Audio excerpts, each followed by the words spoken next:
கர்த்தருடைய பரிசுத்த நாமத்துக்கு மகிமை உண்டாவதாக. அருமையான தேவஜனமே, இந்த நாளிலே கர்த்தருடைய நாம் மையப்படுவதாக. வசனத்தை நாம் பார்ப்போம்.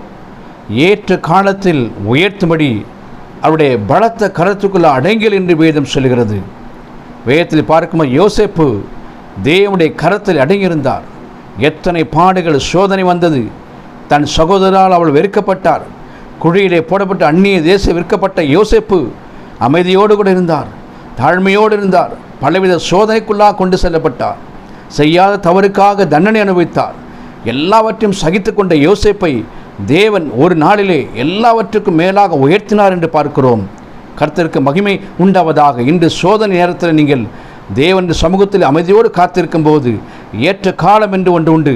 அதிலே தேவன் தம்முடைய பிள்ளைகளை உயர்த்த வல்லவராக இருக்கிறார். யார் என்றால் அவருடைய பலத்த கரத்துக்குள் அடங்கியிருக்கிற பிள்ளைகளை, அவருடைய கரத்துக்குள்ளாக இருக்கிற ஜனங்களை மாத்திரமே.